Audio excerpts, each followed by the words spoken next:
Okay, this is the second video. I did the quick unboxing description of the machine. Go check that out if you want that information. This is the SefAspe, the MIG 135PRO Flux-core welder. So I have my handy little piece of steel I do small things on. I like to be able to throw that heavy piece of steel down, throw a ground clamp on it, and I can set whatever I want on it and weld, and I don't have to worry about trying to figure out how to get a ground clamp to it. Okay, ground clamp. Now, again, SefAspe, I mentioned in the previous video, they did send me the upgraded ground clamp. I'm not using that for this. I want to use the machine as it comes in the box.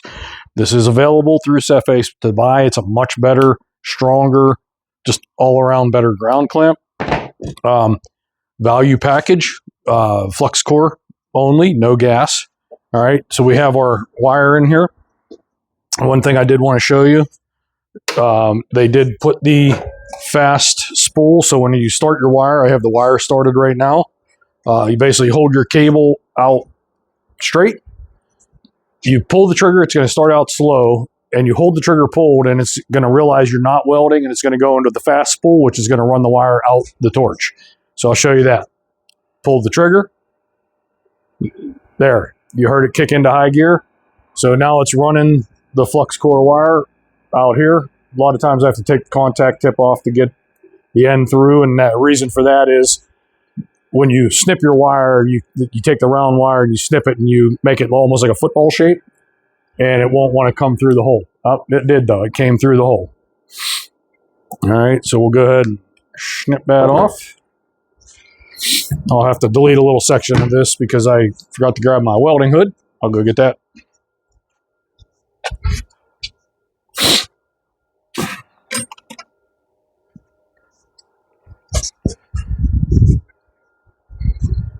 I know some of you guys are going to laugh at me, but one of my favorite welding hoods, and I have like 6 over here. I have like some expensive ones. This cheap thing here, I actually got this on Temu. I don't think there's a brand to it. It is what it is. It is so light. It is good enough for a lot of stuff that I do, and it's like tight to your head. It's not big. It's really lightweight. It works fine. I like it so much. I bought a second one, and I believe, don't quote me on this, I think they're $30 or something. But they're just a great little, like, again, DIY home user hood. I have fancy hoods with LED lighting, and I have the big brand names from the weld shops and all that stuff. I would say 8 times out of 10, this is what I'm grabbing. So anyways, I got a couple pieces of 16th inch plate here. Nothing too special. We'll leave it at 75 amp. That's fine. And I just wanted to throw a couple quick welds, let you see how this works. I have a little wire brush right there. I got a pair of dikes here. Like, how would a home welder do this? You would go to the hardware store and buy some little, wire brush. You would go to your toolbox, get a pair of dikes for cutting your wire. That's exactly what I'm going to do here for you. This is not a flexible MIG torch. Some MIG torches, you can bend the tip, you can add and take away some of your angle. Some of them have a ball socket down here, like I have a Yes welder that does that. This is a value priced, value point, or whatever you want to call it, machine. Everything here is for home DIY, occasional use, and it's going to show you that, yes, you can get it done. So let's get it done.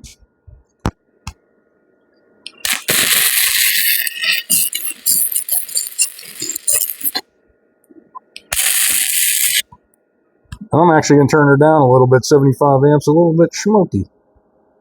Get down to 65. Oop. Give her a cut. That's right, I'm not used to flux core. Kind of got to flux core. You got to clean your previous weld. If you want to jump back in and weld off of it, you get insulated because that flux core floats to the top, creates a protective jacket over that. All right.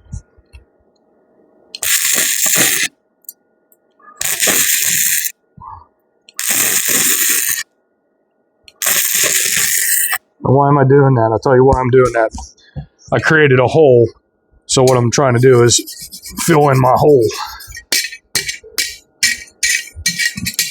So you got to start, stop. You got to kind of like draw circles around the hole when you get into doing exhaust work, especially corroded exhaust. And you got to learn how to like create metal that doesn't exist. It's like 3D printing metal.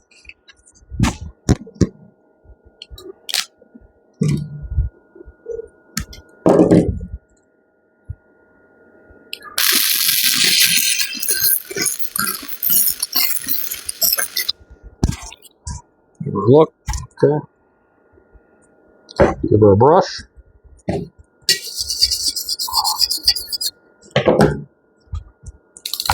Tighten up my hood. Okay.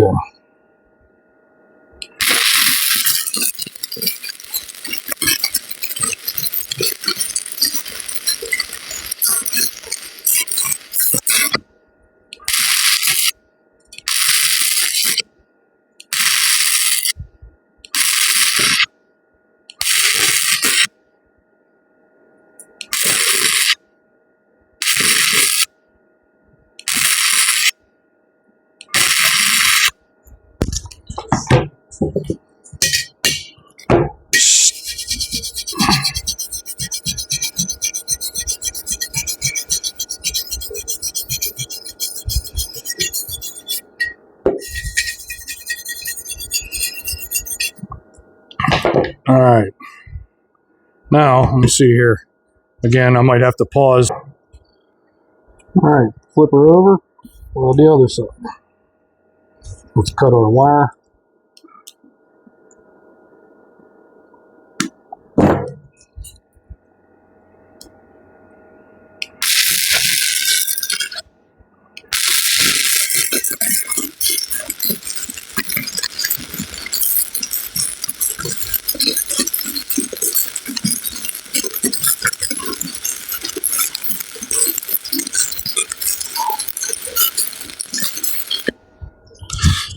I mean, she's putting out tons of heat at 65 amps. She's smoking nice.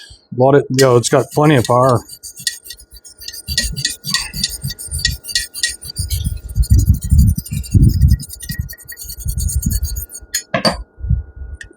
Need a firmer wire brush. But here, I'll just bring this over to you, show it to you. I like to get behind the camera, but I mean, she's welded. It's good. Both sides. This is the first side I kind of burned through it. I had to do some repairs. You see the spackle spatter or whatever all around the sides.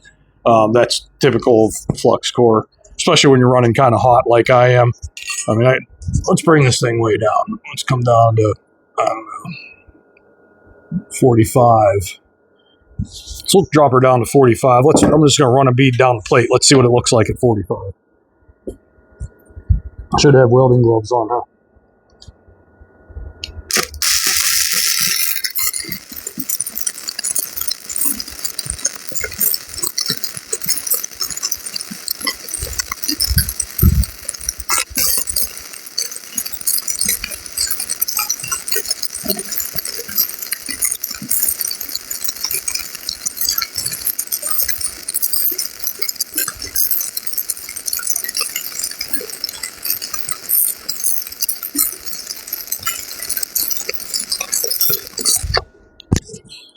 All right, there's your 45. Let that cool for a second. Brush her off a bit.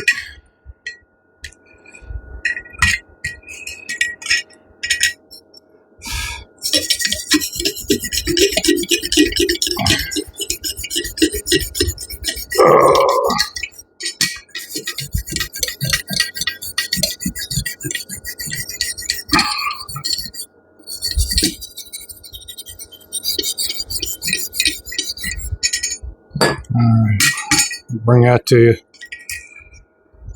Show you at 45. There's the bead we just put in there. Alright, backside, still tons of heat. Let's go lower. How low can we go? I think where did we say? I think we said it started at 30 amps. 30. Let's go 35. Let's just see what 35 looks like. Why not? Play with it.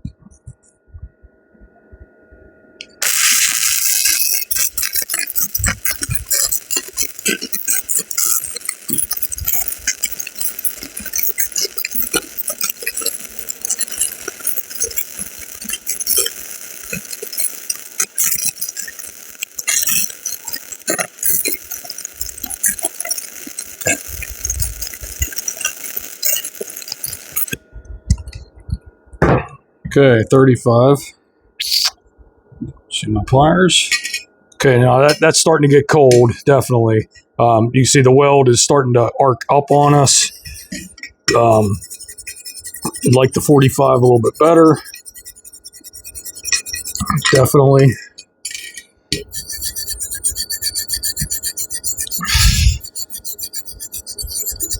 I hate flux-core. I just, like, use it. You have to. You don't have a choice sometimes. You know, based on where you have to weld, what you have to weld. But I don't like the schmegma that's stuck all over the place and the flux, and like it's easier with a power wire brush to clean it. But you see on the right there, that's the 35. And the 35, let's see if I can get it to focus in. It's kind of standing up a little bit more than you need. There's plenty of weld reinforcement on that 45 amp on the left. Weld reinforcement, like extra material, humped up, whatever you want to call it, but whatever. The SefAspe, so it is a Synergy-based package in that as you come over here and you pick out an amperage, right? And if you go into the book, I guarantee you they're going to have in here material thickness, wire diameter, and our suggested amp setting. And what that's going to do is it's going to set the wire speed appropriate to that. Most machines, and I didn't check this yet, but most machines, if you push on that knob, you can go into a manual adjustment of wire speed. So let's see here. If we push that, what do we get? A quick push, nothing. We'll go long push. Are we getting anything?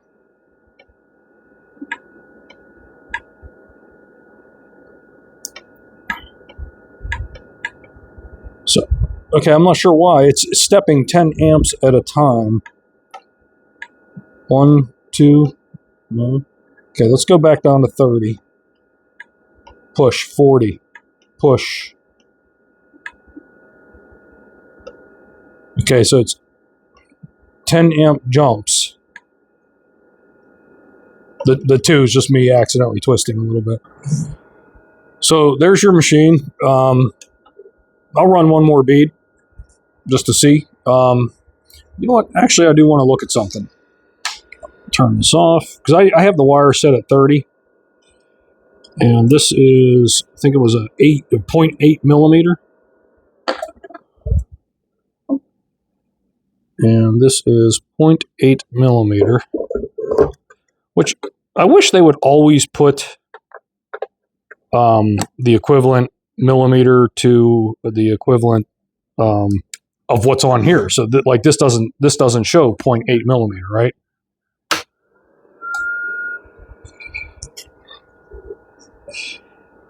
So we're on 35.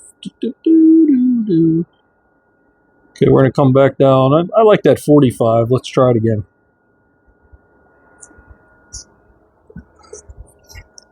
All right, we're going to run one more bead on 45. Just playing with it here.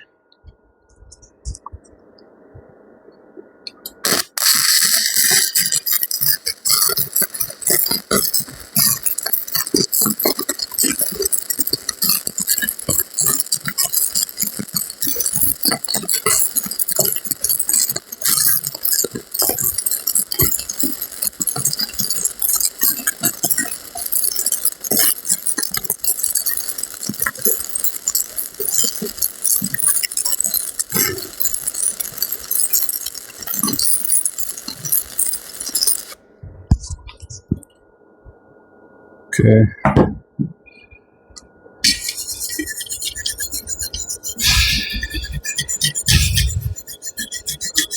Now I ran that right over top of the previous bead. Now what I want to do is I'm going to run it right along the side here. Try to sort of tie in the welds.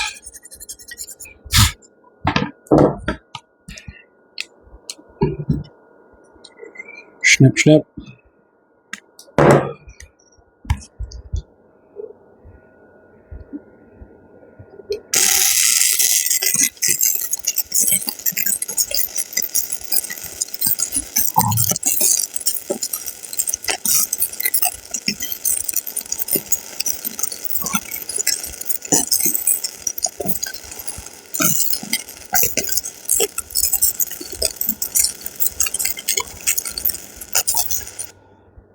Okay, take a look at that. Still chilly out. I think it's 45, 50 degrees out here today. We're north of Pittsburgh a bit. I get my nose run, when you're outside. Cold air. Get that sinus crap going.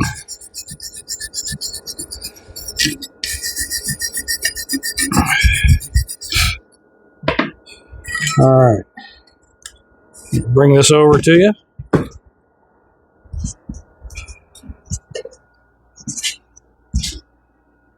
So on the right there was the the second stack up against the first. All right. So this shows you can weld with these. These machines work fine. SefAspe does a good job. For the kind of thicknesses that you're going to be doing, this sort of 1/8 inch stuff, 16th inch stuff, lawnmower deck stuff, you're never going to worry about like the thermaling this thing out.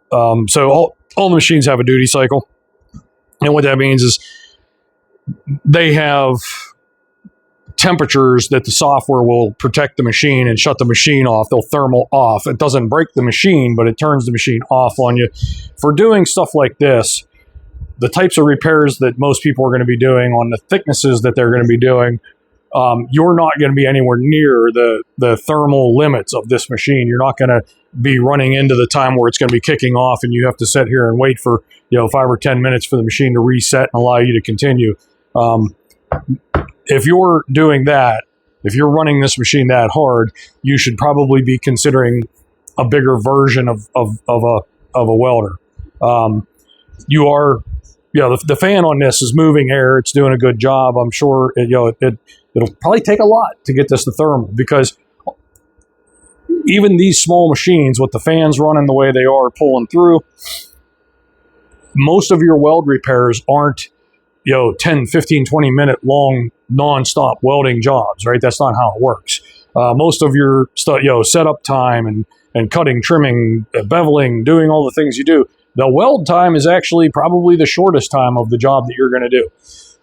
So you don't have to overly concern yourself at the amateur DIY level with what the machine's duty cycles are at the various amps, right? That's probably not going to be an issue for you whatsoever. So, hey, do me a favor, check out SefAspe, right? They are a good company. They've been around for a number of years. They make a bunch of different machines, different price points, different amperages, 220 volt, 110 volt, dual voltage, most of those.